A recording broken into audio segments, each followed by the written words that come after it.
Hey, hello there, Katerina. Welcome.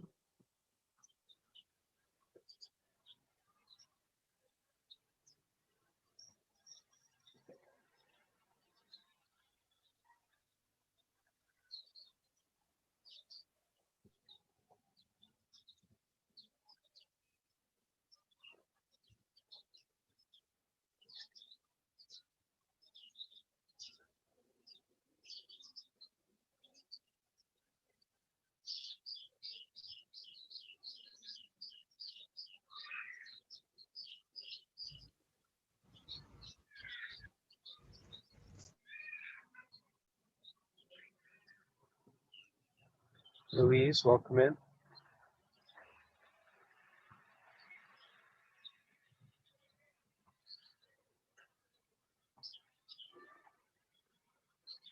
So for anyone who's watching this not live on YouTube later, um, this is a live event, so we'll be hanging out a little bit until we get started. And so if you'd like, you can zoom ahead to when we do begin the reading.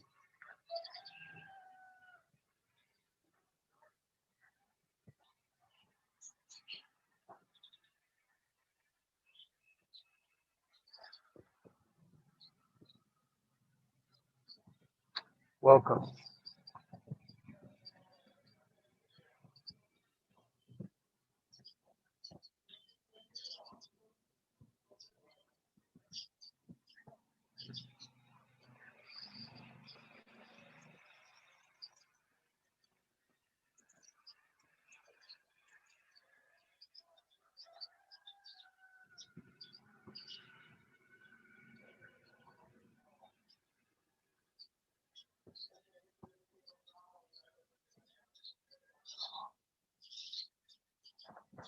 So as we wait, I'll share this poem as we give people an opportunity to join in who may like to join us. And this is a poem from a poet I really love named Stonehouse. And he was a Buddhist monk and a hermit quite a few hundred years ago who lived on a mountain in China. And he was a Zen monk.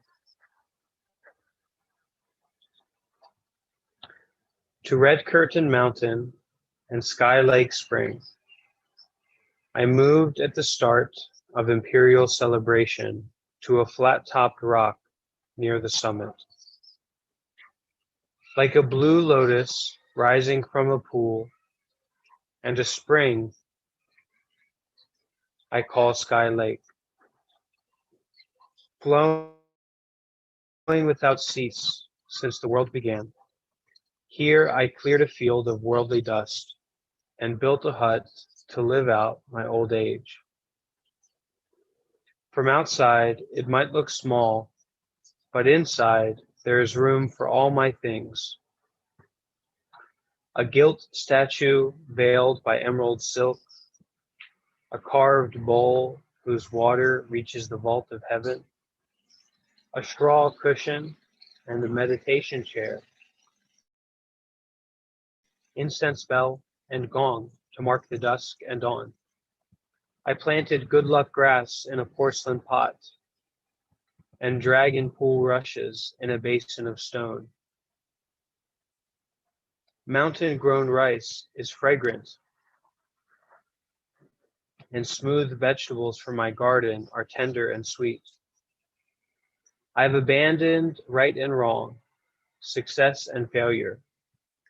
I don't care how I walk or sit or lie down. Sometimes I pick up my deer tail wisp. Sometimes I finger my black wooden beads. Sometimes I feel like dancing. Sometimes I sit like a dunce. Too lazy to explain why Bodhidharma came east, much less the poetry or annals of Lu. I don't know if I'm a fool or a sage, or if others are oxen or donkeys. When a guest arrives, there is no time to chat. I gather dry wood and light the tea stove. Perfumed red pennants unfold in spring. The foliage of summer shade is brief. A gust of wild cassia calls Shanku to mind. Plum blossoms in the snow, purified. Linpu. True joys like these aren't found in town. In the mountains you won't find evil. I don't want a fancy carriage. I don't want a flock of disciples. I don't want a Western paradise. I don't want a pure celestial abode. My mind has enough to think about. My eyes have plenty to see. The music of the wind at night, the crow on the wing at dawn. Fish swim and jump for joy. Birds call back and forth with delight. On the road to the dark and distant, in the realm of transcendence and void, inspired poets are speechless. Master artists can't paint. Only Yuan Ming could play with the Tao. Like him, I love my hut. But in the mountains there is no leisure. And yet I've learned what others don't know.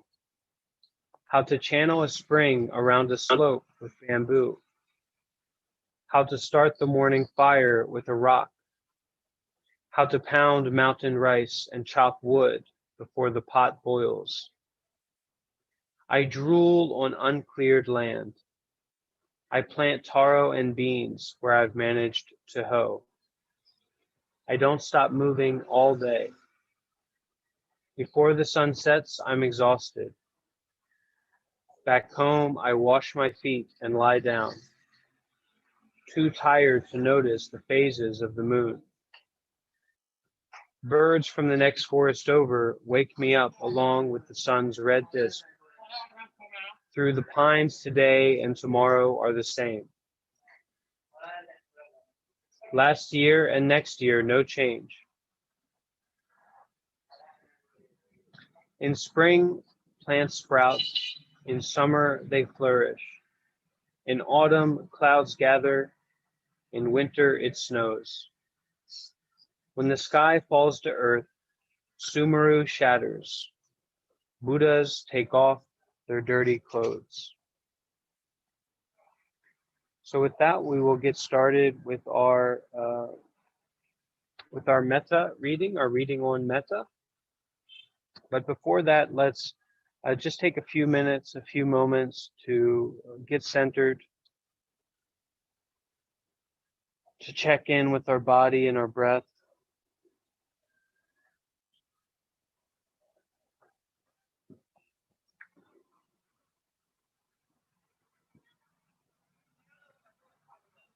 Finding that seated position, that meditation position, whatever it is for us at this moment, just stepping into stillness.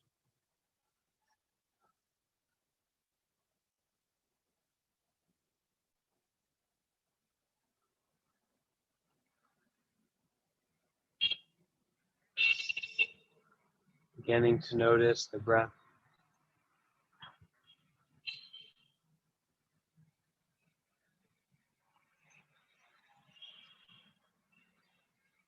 Noticing the body breathing.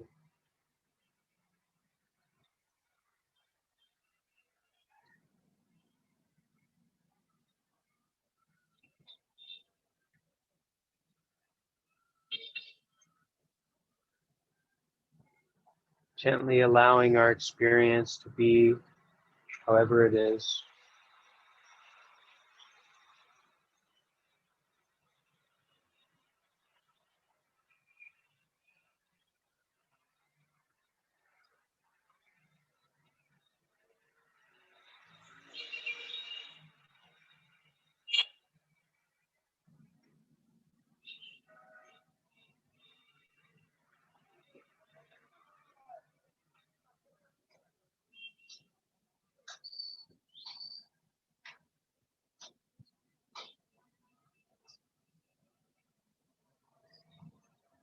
the winds of the body, sensations, feelings, and the winds of the mind, thoughts, ideas. Noticing those winds, but being too heavy, too steadfastly in the present, in the body, to be moved by those winds.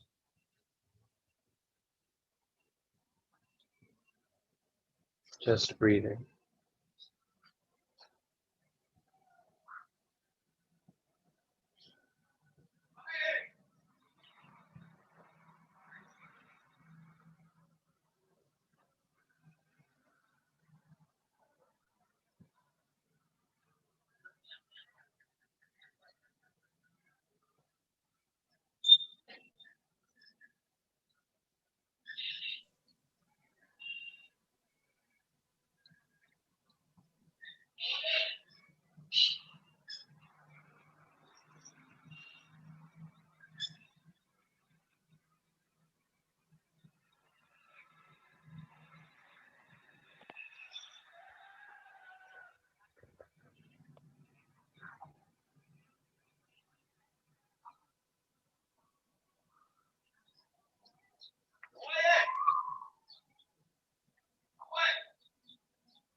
Okay, so let's get started with the reading.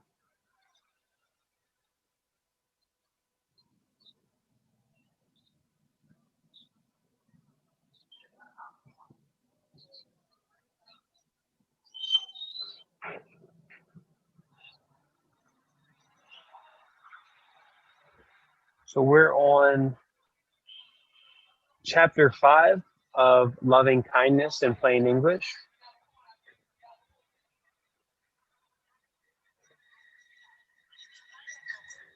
This chapter is Metta in action. So loving kindness in action.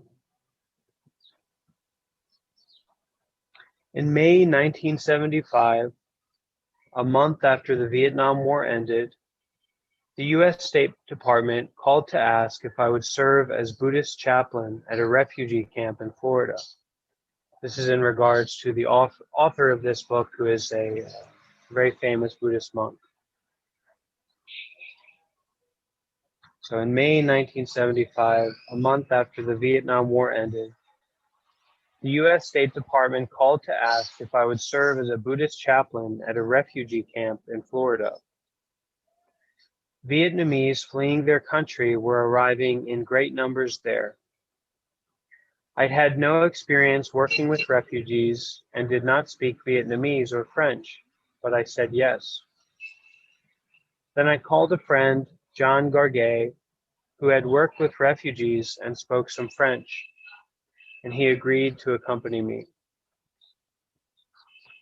2 days later, we were the only 2 passengers on a military jet to Eglin Air Force Base near Pensacola, Florida. We were given a comfortable bungalow, and my duties were explained. I was to console 10,000 Vietnamese who were arriving, perform religious services, and provide whatever other spiritual comfort I could. There were also Catholic and Protestant clergymen at the camp to serve refugees who had converted to those faiths. Just 2 hours after we arrived, John and I greeted a plane load of refugees wearing ragged clothes, carrying little or nothing. They seemed in shock, and many were crying, especially the children. Some were obviously sick or wounded. Others appeared to be emotionally disturbed. Some clung to the hands of strangers. Too many had been separated from their loved ones. When they saw me in orange robes, many of them smiled. Others burst into tears and bowed to me over and over. Every day we met plane loads of refugees, and the scene repeated itself. The familiar sight of a Buddhist monk seemed to be a life preserver for many of the Vietnamese, who were scarred by war and now transported to an alien land. My work with the refugees was very rewarding. I felt I was providing comfort to people at a very difficult time in their lives. That was the easy part. The hard part was getting along with some of the other clergymen. Some considered this an opportunity to evangelize. After all, there were thousands of souls right there to save. Religious services were held under a large tent, and different denominations took turns leading them. When I held services, I put a Buddha statue on the altar. When the Catholics or Protestants held their services, they put a cross on the altar. The tent for services was next to a smaller tent where I had my office. One day, while I was working, I saw about 30 children being herded into the large tent. Many looked no older than 10. One of the Protestant ministers, a particularly zealous man, was with them. I heard him start intoning the rites of baptism, and I hurried over and interrupted the ceremony. "Joseph, what you're doing is wrong," I said. "I've seen you going all over the camp, talking to these kids' parents, trying to convert them. We both knew most of the children would end up Christian. Every one of the religious organizations sponsoring the refugees was Christian. They would be resettled and compelled to go to Christian churches. But that would come later. I thought it was wrong to start converting them before they'd even left the camp. These refugees are like drowning people," I told him. "They'll grasp onto anything you tell them because they are desperate to get out of this camp. Have you seen me trying to convert any of the Christian refugees back to Buddhism?" I was livid. I went straight to the State Department's office on base and reported what was happening. I told the officer that these kinds of conversions would give the entire operation a bad name. The next day in the refugee camp newsletter, there was an article giving strict orders not to convert anyone in the camp to another religion. Thankfully, most of the other clergy were tolerant of one another. One day I was talking to 2 Catholic priests, one Vietnamese and one American. The American priest had 2 rosaries hanging around his neck, one with a cross on it and the other with a small Buddha figure. He said that morning they had gotten so intertwined he could hardly untangle them. "That shows that the Buddha and the cross should never be mixed," said the Vietnamese priest. No, I said. "It shows that the Buddha and Jesus love each other so much that you can't separate them." For me, this was an expression of the loving friendliness in my heart, of how I saw the world. Another part of my job was to help locate sponsors, families or individuals who would agree to take a few refugees into their community and help them find housing and jobs.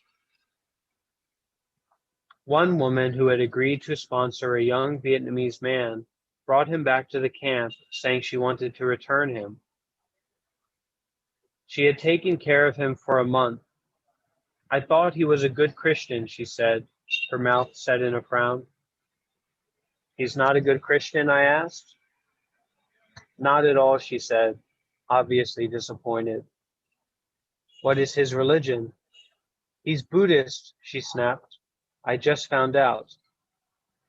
"And what made you think he was a Christian?" I asked. "Because he is kind and polite. He's very patient, and he always treats me respectfully." I often ran up against that kind of discrimination.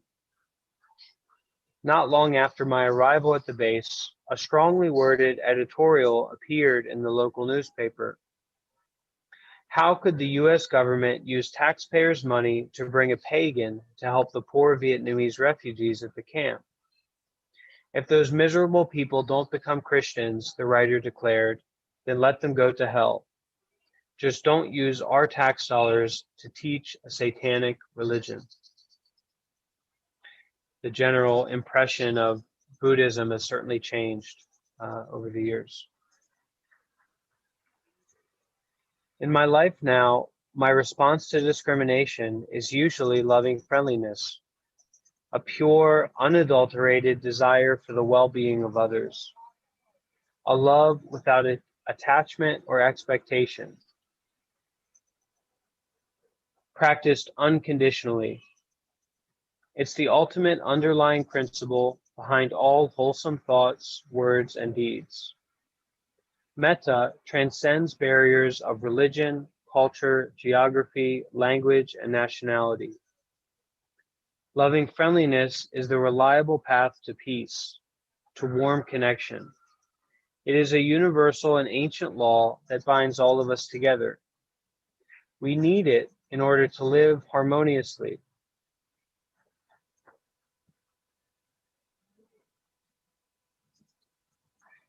We need it in order to live and work together harmoniously, especially because of our differences.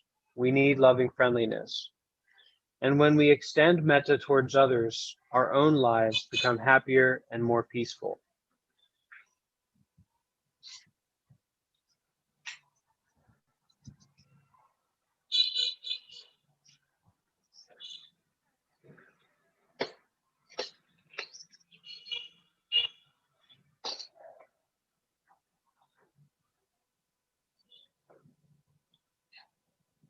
So we need metta in order to live and work together harmoniously. Especially because of our differences, we need loving friendliness. And when we extend metta towards others, our own lives become happier and more peaceful. I used the power of metta every day in that refugee camp.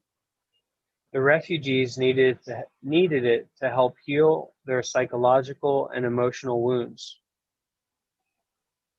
I needed it too, to stay strong enough to work with them in such painful circumstances. And those who opposed what I was doing, well, quite frankly, they needed it too.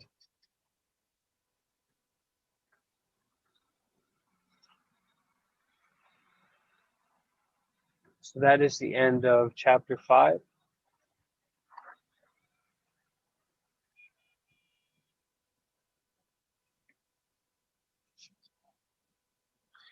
And we'll now practice metta together. So we can find our meditation position if we like, the position that we'd like to sit in for meditation.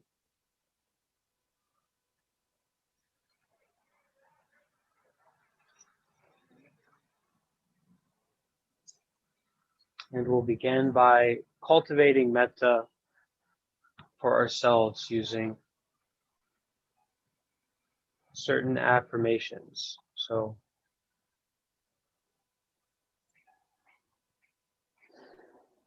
connecting with the breath and the body,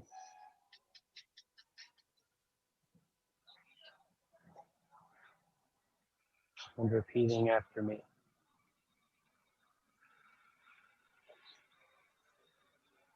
May I be free from suffering.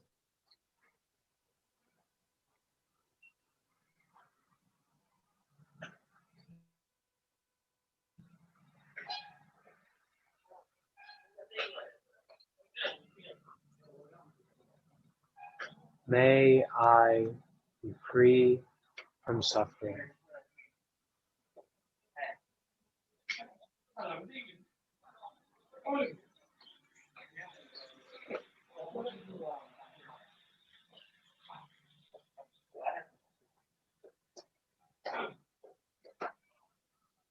May I be free from suffering.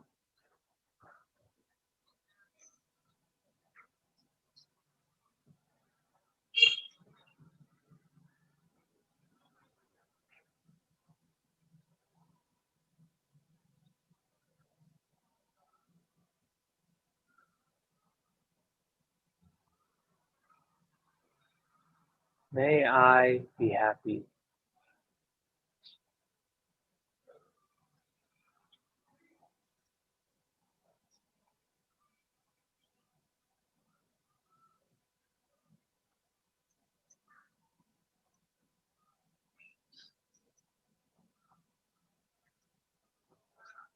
May I be happy.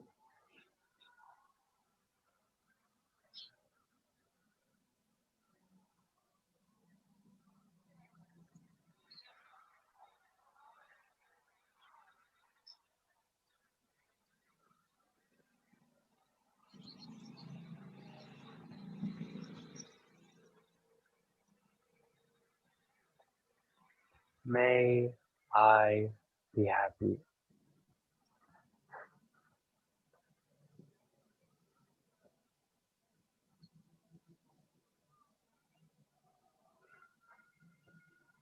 Expressing these affirmations from our heart, really aligning with the intention behind these words, this loving friendliness towards ourselves.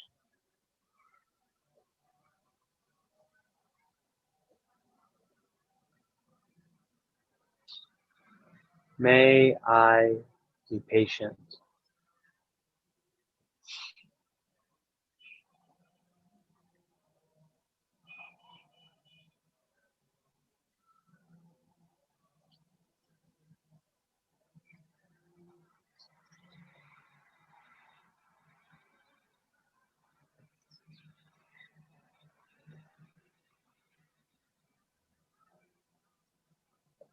May I be patient.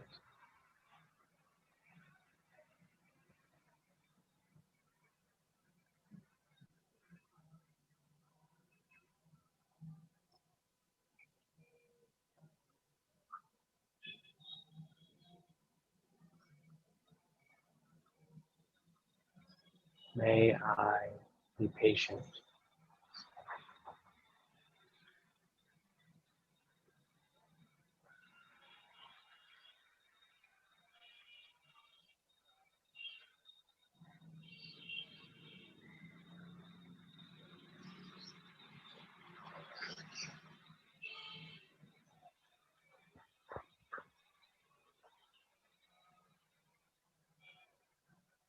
Remembering to feel the breath, feel the body as we speak from our heart these affirmations.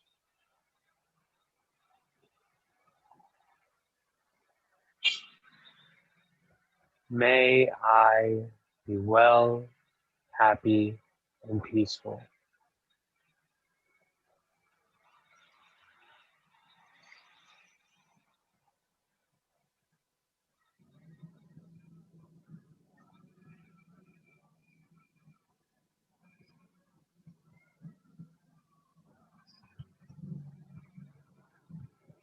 May no harm come to me.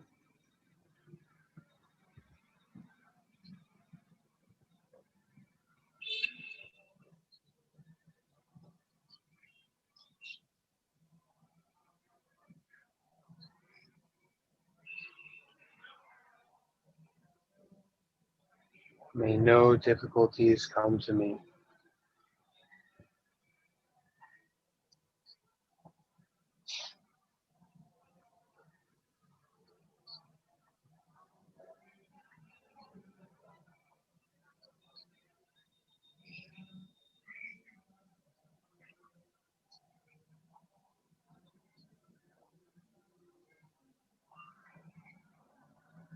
May no problems come to me.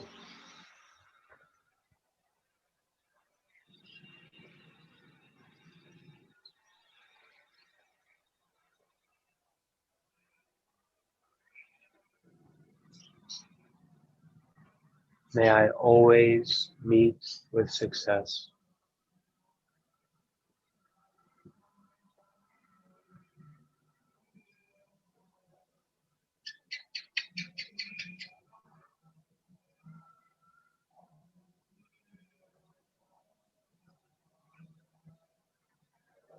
May I also have patience, courage, and determination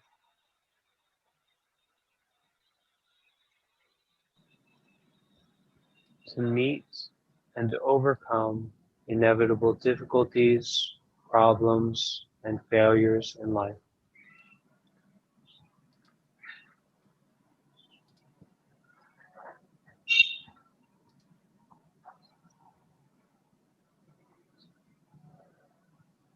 For a few moments, sitting in silence with this feeling of metta, this feeling of friendliness towards ourselves, kindness towards ourselves.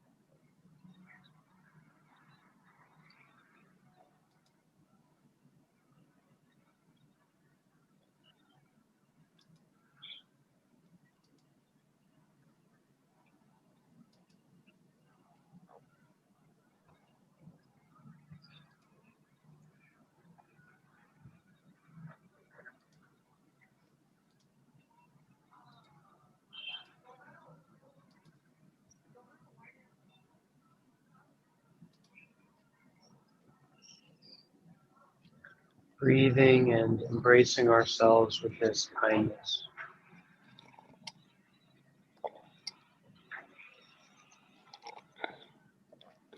No compromise, no excuses not to be kind.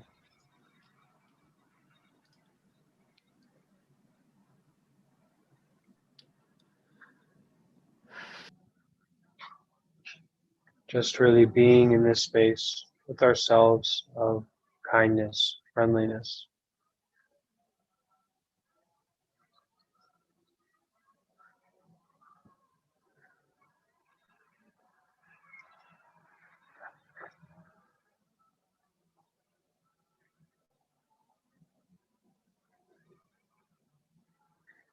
And now bringing to mind someone that we care about, someone that we love.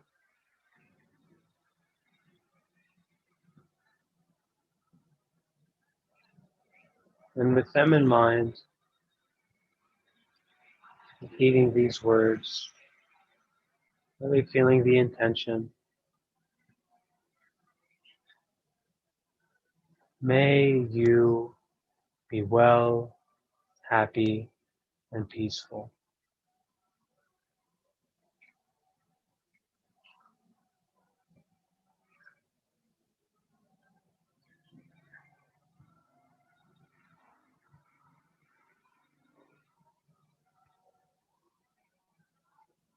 May no harm come to you.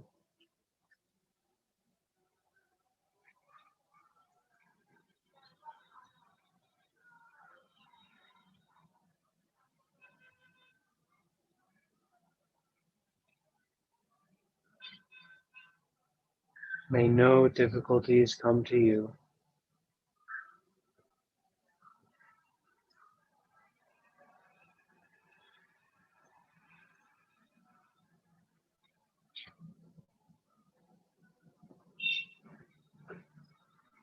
May no problems come to you.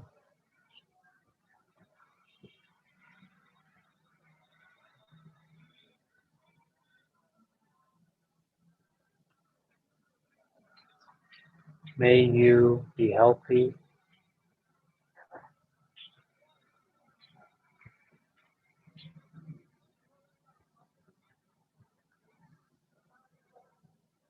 May you be free from suffering.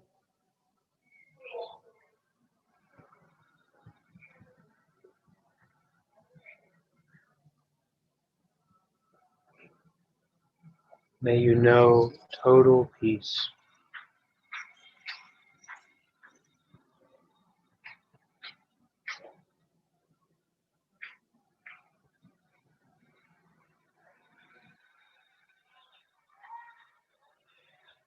May you also have courage, determination, and understanding.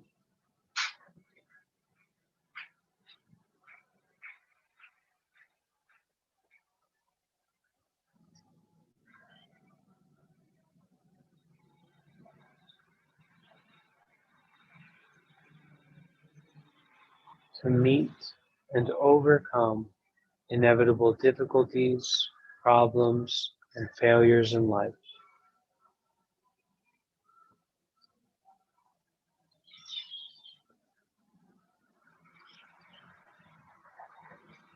Having that person or persons in mind and feeling metta towards them, wishing well-being for them, peace for them, happiness for them.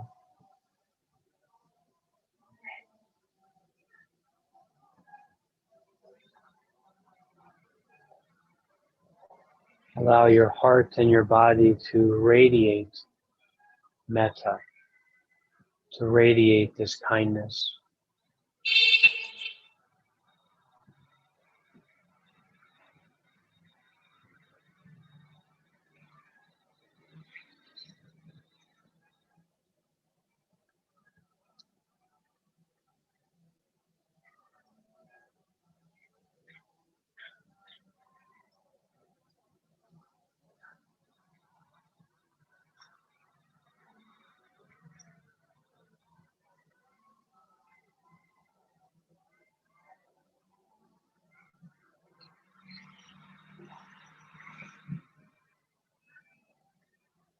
Breathing and feeling metta inside and outside the body.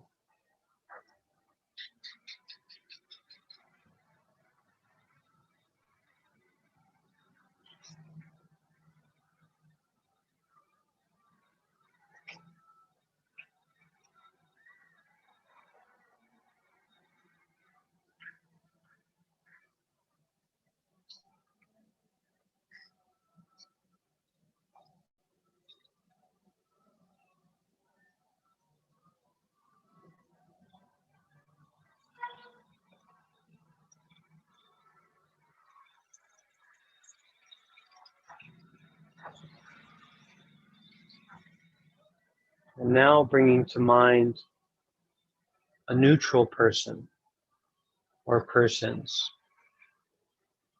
So it could be people in the street below or people in a certain country that maybe you don't know. But just a neutral person or persons that you don't like or dislike.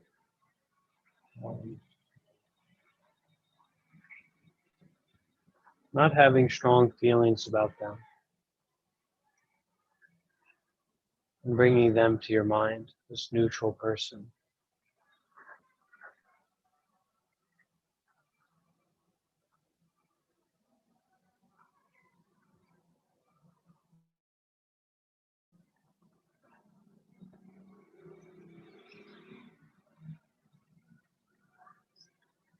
With that neutral person in mind, repeating after me. May you be well, happy, and peaceful.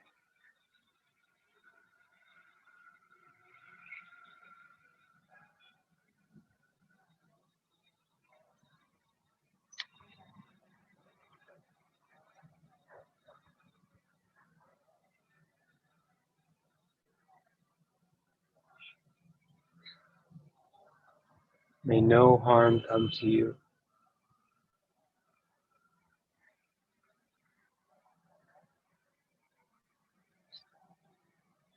May no difficulties come to you.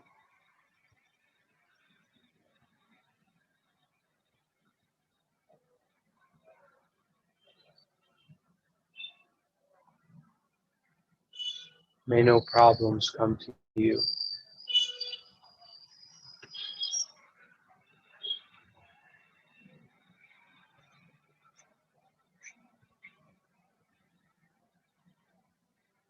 May you always meet with success.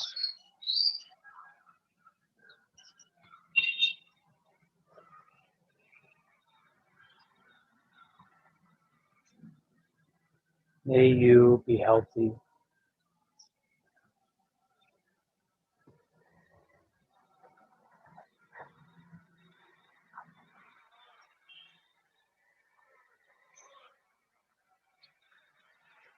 May you be patient.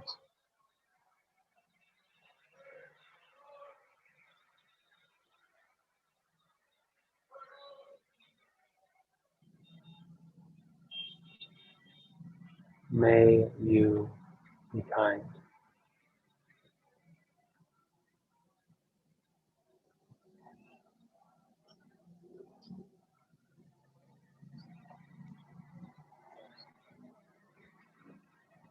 May you always meet with success.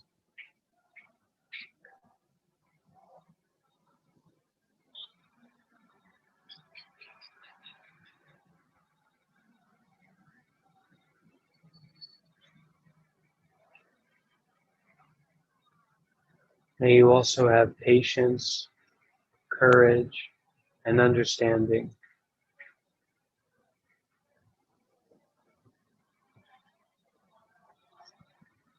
to meet and overcome inevitable difficulties, problems, and failures in life.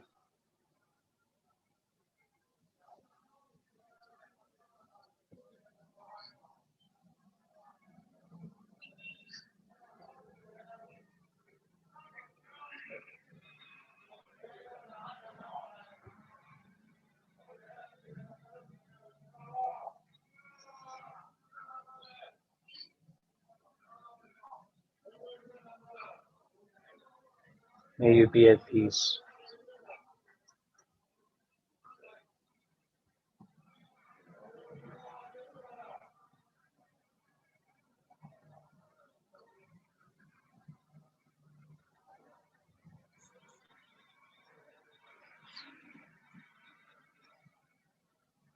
And finally, if we're comfortable to do so, bringing to mind someone who we dislike, someone who we have past sufferings with, someone who we have anger towards or hatred towards.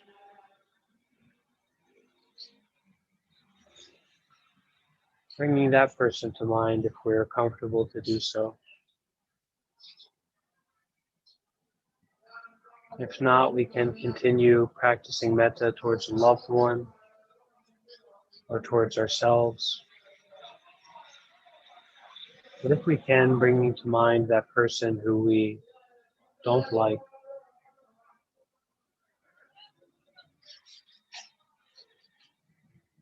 and expressing metta towards them sincerely, the following words.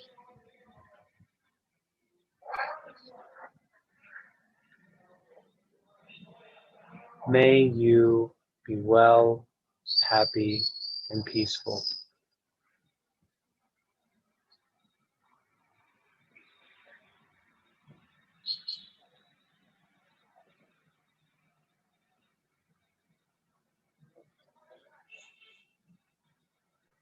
May no harm come to you.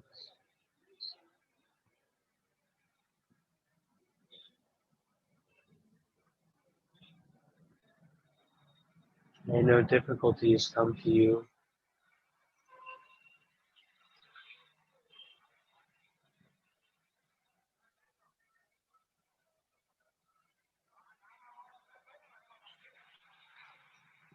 May no problems come to you.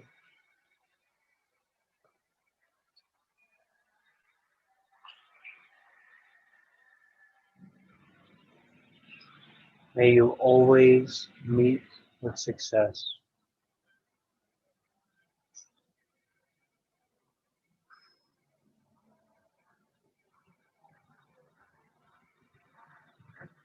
May you also have patience, courage, determination, and understanding to meet and overcome inevitable difficulties, problems, and failures in life.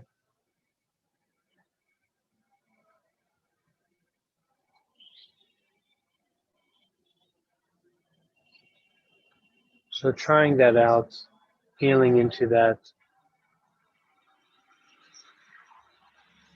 sending loving kindness towards that person who we maybe dislike, who we don't have good feelings towards.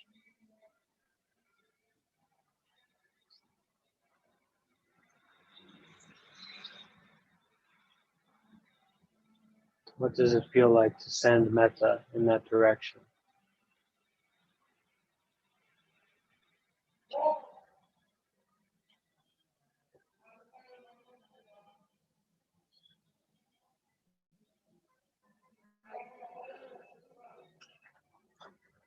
So feeling metta fill up, overflow in our bodies.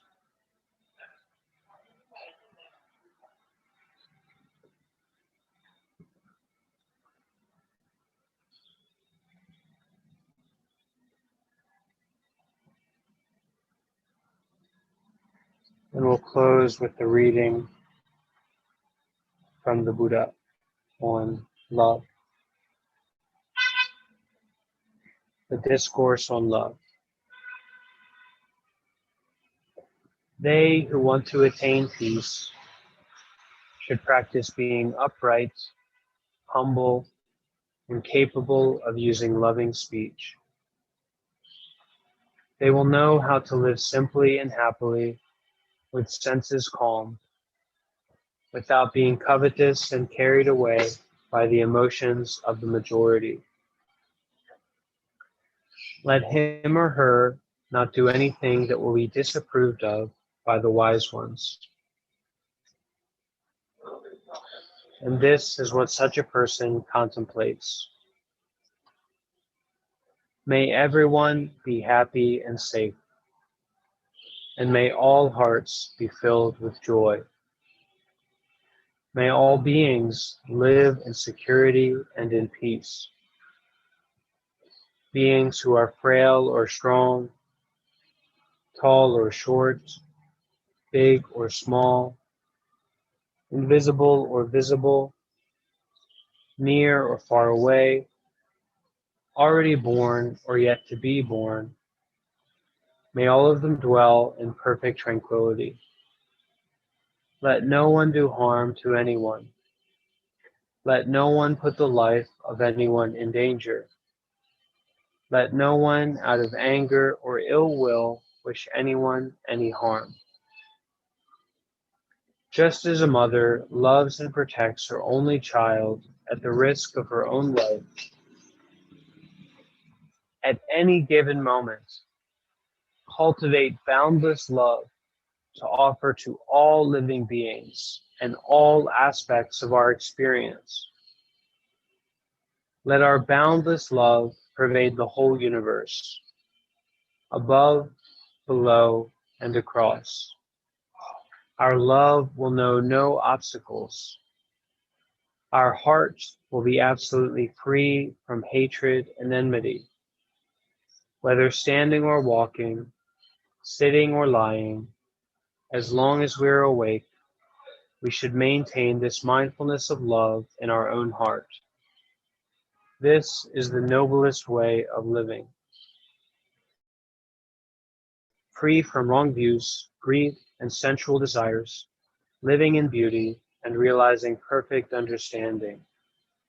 Those who practice boundless love will certainly transcend birth and death. Etana sacha vajina soti te hotu sabada. By the firm determination of these truths, may you ever be well. Sadhu.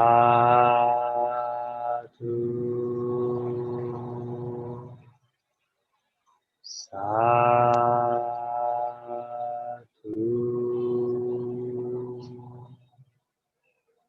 Sadhu.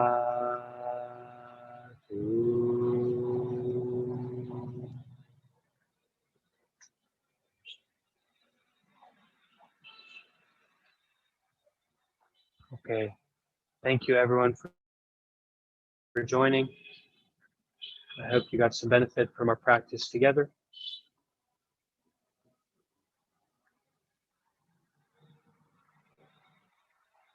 See you again soon. Be happy.